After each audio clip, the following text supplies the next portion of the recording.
Bienvenidas, bienvenidos. Let's talk about what just happened in Lebanon.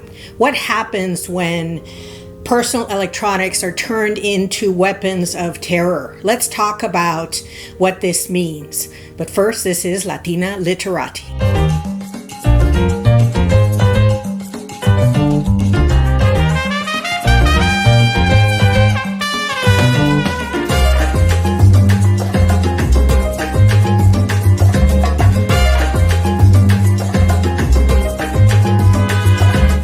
Last Tuesday, thousands of pagers at approximately 3:30 received a message. That message then, using the battery in the pagers, detonated the plastic explosives laced in the integrated circuitry of those pagers.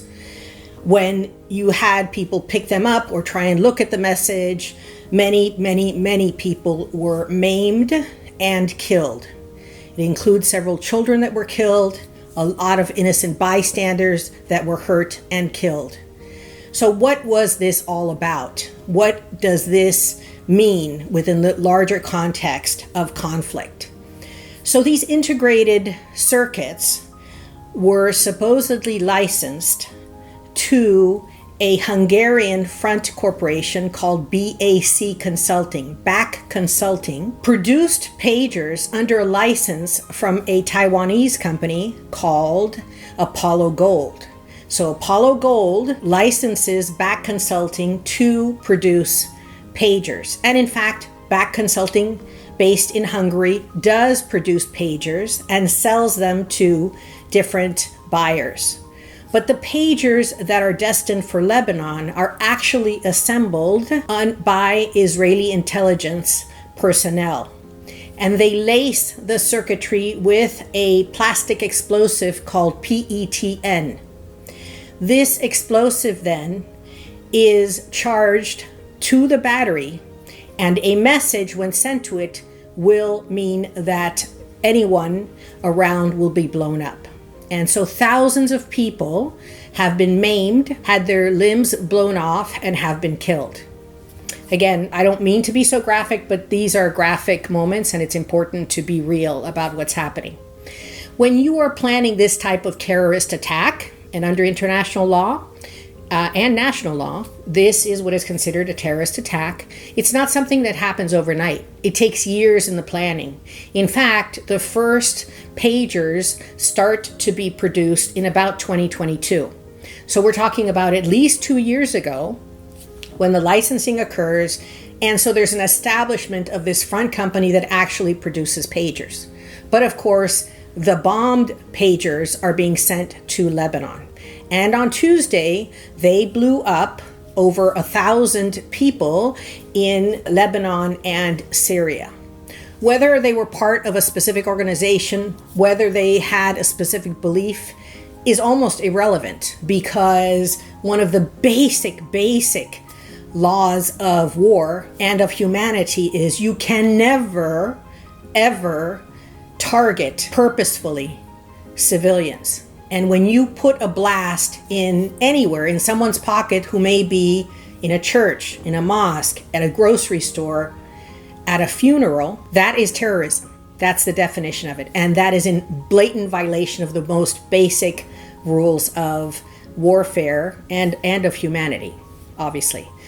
So in this chart here, I just put together the basic elements of what happened, and I want you to just have it all in front of you so that you can take a look at it. There are no words. Obviously, the Lebanese medical establishment is overwhelmed. Thousands and over 3,000 of these bombs have gone off.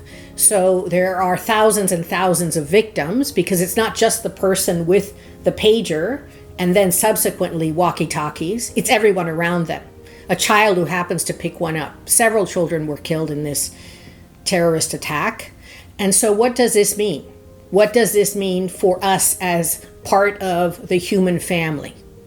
Well, I would hope it means that we condemn this act, that we condemn this unjustified violence against innocent people. It doesn't matter if you think someone is your enemy. You do not have the right to kill everyone around them.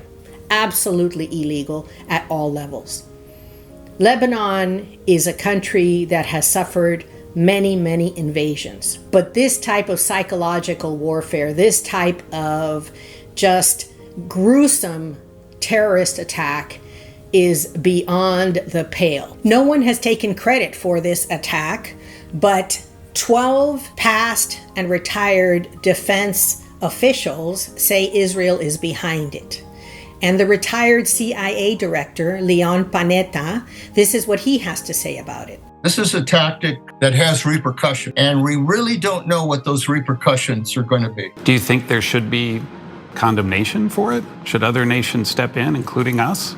I think it's going to be very important for the nations of the world to have a serious discussion. If they don't try to deal with it now, mark my word, it is the battlefield of the future. The intelligence officials are said that these personal electronics were called buttons to be pushed whenever the people in charge wanted to push those buttons.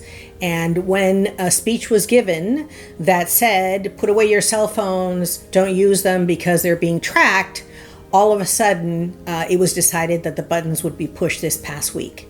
So not only were they pushed one day, but then during funerals and the subsequent days, also they were pushed so people continued to be blown up. It's just so horrific, beyond the pale of any human capacity to understand how you'd be capable of doing this, how anyone would be capable of doing this. There is no justification for mass terror. There is no justification for the mass killing of civilians. And we, as part of the human family, need to say, this needs to stop. We can't use our tax dollars. We can't use our resources to participate in any conflict that behaves in this manner. This is no different than the bombing of Cambodia when they had nothing to do with the Vietnam War. This is exactly like the use of napalm, first by the French in Algeria to test it for the US, and then the use of napalm in Vietnam. This is just so blatantly against any humanity that we as a human family just need to say no. No.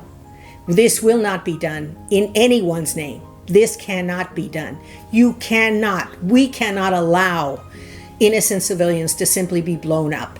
And I hope and pray that everyone aware of this feels the same indignation and the same anger and the same responsibility, because we are the ones that are allowing this. We are the ones who are funding this, and it needs to stop. I hope you'll join me in letting our leaders know that this is simply unacceptable. And in the description box, I will place emails so that you can go ahead and let different heads of committees know that this is not acceptable to us, especially as we count down to significant elections throughout the country.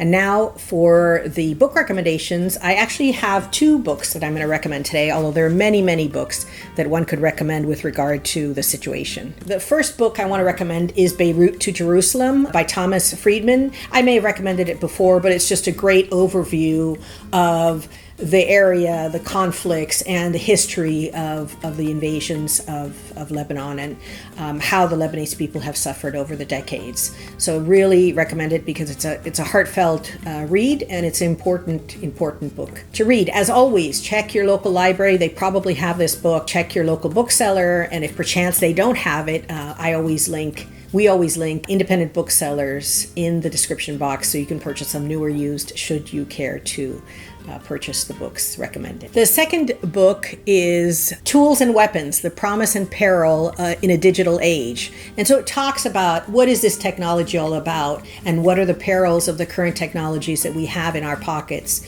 what can be done with them, not just surveillance, but obviously personal harm to all of us. So this is a fascinating book, and it's really important. It's important that we understand what we're doing when we carry personal electronics with us.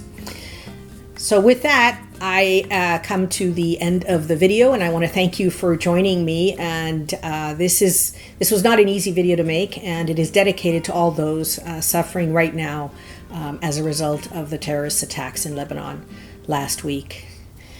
I wish you mucho cariño, mucho salud, mucho amor. Gracias.